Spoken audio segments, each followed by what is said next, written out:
This scene was filmed with zero visual effects or editing tricks. The train you see passing through the room is captured in camera, and this shot that looks like early morning, that was filmed after the sunset. And the entire film you're watching has been filmed in one small apartment. For the last 5 months, I've been working on the short film called The House Ghost. And what's special about it is everything has been filmed inside of my own apartment.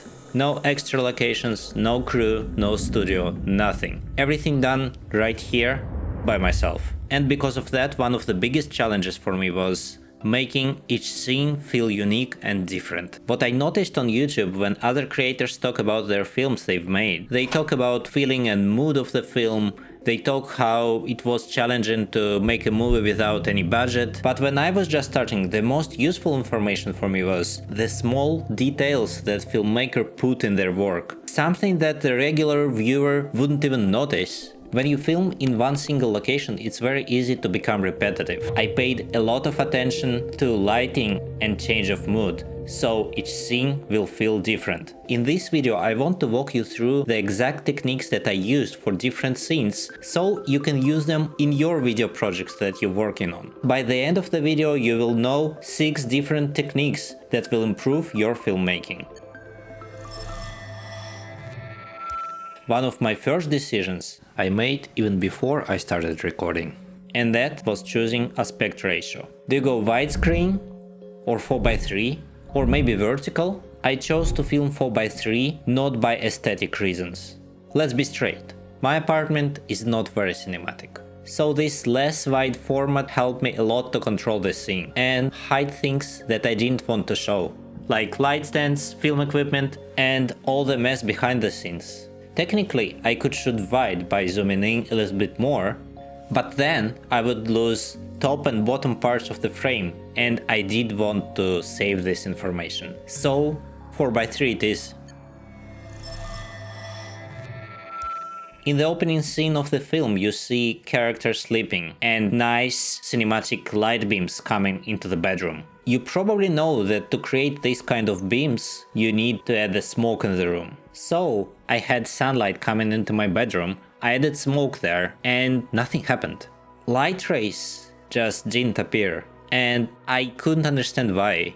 The thing is that light rays are become visible only if light coming through the smoke atmosphere is brighter than the background, and the walls in my room are pure white color. So to make them darker, I closed the part of the curtain, creating contrast behind. And that helped to make light rays visible. But you don't even need the sunlight coming to the room if you want to create these kind of light rays. This scene has been filmed after the sunset.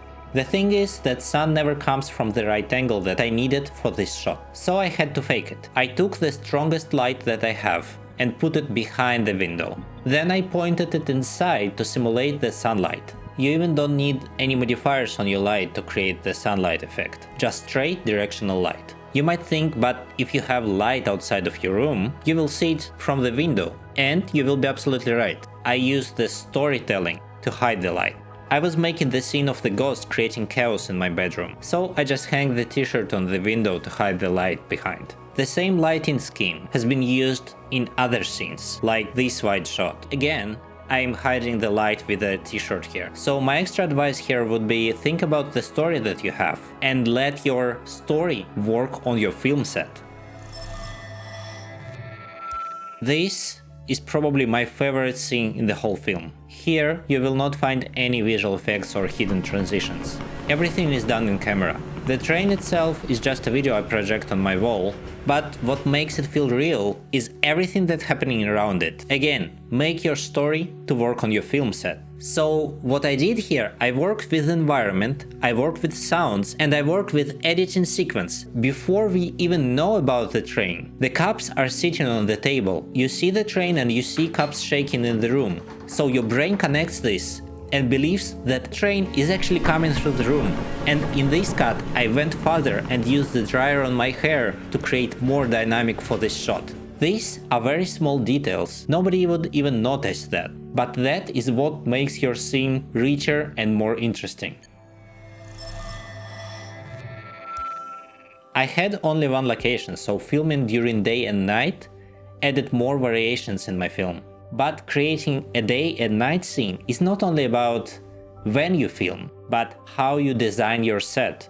If you film yourself during the day and during the night in front of the white wall, the viewer will just see the white wall. Maybe that night scene will be a little bit more grainy, but that's it. So when you design your scene, you need to create visual clues for your environment. Day scenes usually rely on shots with the windows, directional and hard light hitting the objects in the room, so it feels like a sunlight. For this I suggest you to use a spotlight mount, but even if you don't have spotlight, that's not a problem. You just need a regular light and put something in front of it to create interesting shadows that imitate the sun passing through the objects. For the interior scene, tree branches or curtains work very well. Night scenes rely more on practical lights, warmer skin tones, and deeper shadows with blue tone. Usually you don't want your background to be pure black, so even for your night scene background you want to add some light there. But be careful, in this shot I actually made a mistake. I added blue colored light here to make the background more visible and feel like a night scene. But it was too strong, and during the editing it just looked like a painting. So I had to do a lot of work on color grading to fix this problem. And in the end it worked, but ideally you want to control this during the filming. So when lighting background for your night scenes, don't be like me. Add just a little bit of light to your background. Since we are talking about lights now, let me give you one really useful advice that I would like to get when I was starting filmmaking. People always ask what light should I choose for my video production. And the answer is they all good. Nowadays, the difference between the quality of light is not really significant. What really matters is quality of the app that you are using. Controlling lights remotely is a game changer, especially when you film alone. With an app, I can adjust color and brightness of the lights remotely. And even during the filming, I can make my scene look different without an assistant. Most modern lights also have built-in effects in it, like a fire candle or party lights that I used for one of my scenes. And all of that you can trigger remotely. But bad apps are coming in Chinese language only, or they don't work properly, they always disconnect, and it will create a lot of pain for you. So you will not want to even use the apps. Not a paid integration, but from my experience, both Aperture and Nanlite have really good and decent apps. Personally, what I would avoid is mixing two different light systems, because you don't want to use two different apps on one project. The lighting effects in this scene was heavily inspired by Everything Everywhere All at Once movie. In my film, I recreated this scene with really simple and cheap tool. I built a ring rig using this piece of something and two magic arms, and attached two lights to it. I set them on party mode and started rotating in front of the camera lens, giving me the same result that you see in the movie. For the wide shot, I attached small RGB light to the wire and put it on the C-stand to create a flying light. I put the other light outside of my apartment and pointed inside the room. Then I set both lights in the party mode to create this dark, mysterious atmosphere. But when I looked at the result, the picture was flat and the skin tone didn't look right. So I added one more warm light on the character to create the background separation and bring life back to the skin tones. So this is one more important advice that a lot of people don't do. Always check your image before breaking the set and think if there is any improvement that needs to be done. Thank you for watching till the end. I hope you found any of this advice useful and you can implement them in your own projects. If there is anything you didn't understand or you have any additional questions, please make sure to leave the comment below, I will answer them.